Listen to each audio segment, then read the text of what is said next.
So you've been doing intermittent fasting for 3 weeks now.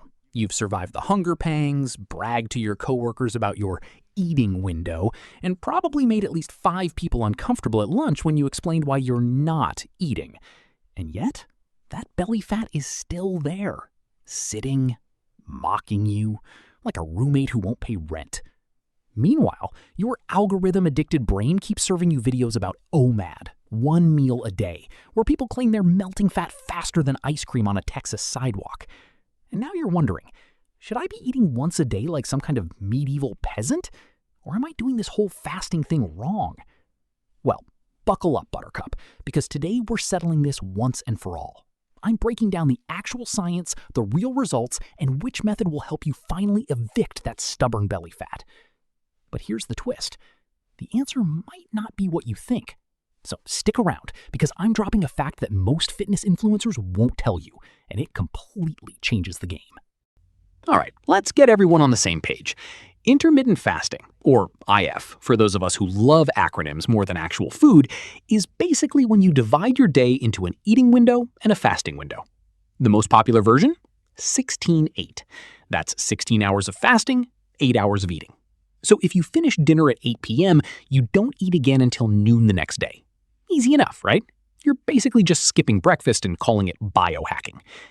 Now, here's what actually happens in your body during those fasting hours. And no, it's not just your stomach filing a formal complaint. After about 12 hours without food, your insulin levels drop. And when insulin drops, your body finally gets the memo to start burning fat for energy instead of constantly waiting for the next donut delivery. Studies show that intermittent fasting can increase your metabolic rate by 3.6 to 14%. I know, that doesn't sound like much, but over time, that's the difference between your genes fitting and your genes becoming a denim-based torture device. But wait, there's more. Yes, I went full infomercial on you.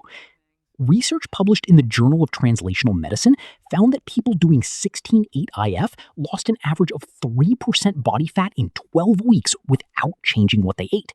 They just changed when they ate. Your body literally becomes better at burning fat just by not eating as often. Mind blown. Now let's talk about OMAD, the method that makes regular intermittent fasting look like child's play. OMAD is exactly what it sounds like. 1 meal a day. You fast for 23 hours and eat all your daily calories in a single, glorious, probably slightly uncomfortable meal. Think of it as Thanksgiving dinner, but every single day, and you're eating alone at 6 p.m. while watching Netflix. Sounds extreme? That's because it kinda is. But here's where it gets interesting. When you're fasting for 23 hours straight, your body doesn't just dip its toe into fat-burning mode. It does a full cannonball into the deep end. After 18 to 24 hours of fasting, your body enters a state called deep ketosis. This is when your liver starts producing ketones from your stored fat to use as fuel. Translation? Your belly fat becomes your body's personal buffet. A study in cell metabolism showed that extended fasting periods, like OMAD, significantly increase autophagy. That's your body's way of taking out the cellular trash and recycling old, damaged cells. It's like a spring cleaning for your insides. Plus, OMAD can increase human growth hormone levels by up to 1,300% in men and 2,000% in women.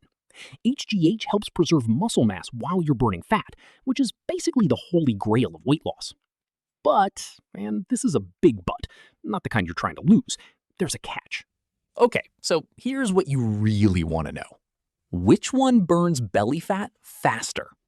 And the answer is, drumroll please, OMAD burns fat faster. In the short term. If you're looking at pure speed, OMAD creates a larger caloric deficit and keeps you in fat-burning mode longer. People doing OMAD often report losing 1 to 2 pounds per week consistently, with significant reduction in visceral fat. That's the dangerous belly fat wrapped around your organs. Intermittent fasting, 16-8, is slower, usually averaging 0.5 to 1 pound per week. So, case closed, right? Everyone should do OMAD? Not so fast. Pun absolutely intended. Because here's that plot twist I promised you earlier. The method that burns fat faster doesn't mean jack squat if you can't stick to it. Let me say that again for the people in the back. Sustainability beats speed every single time. Here's the uncomfortable truth. About 60% of people who start OMAD quit within the first month. Why? Because eating one meal a day is hard. You're hungry, you're irritable. Hangry is a scientific term now.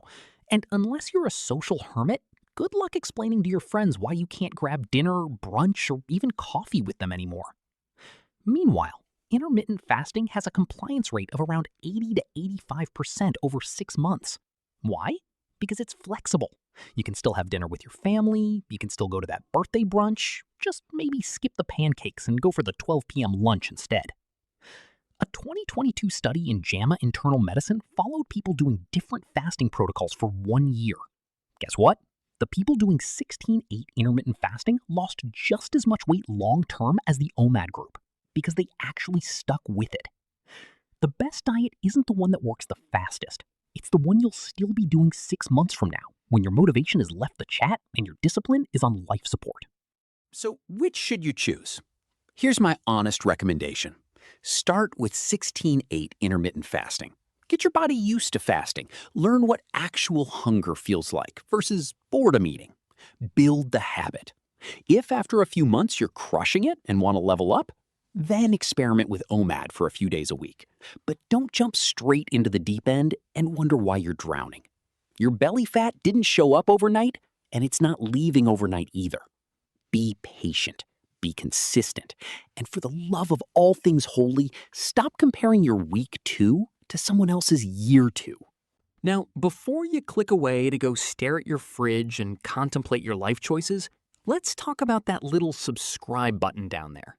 I see you. You're thinking, great video, internet stranger, and then nothing. But here's the deal. If you don't hit that subscribe button, that belly fat wins.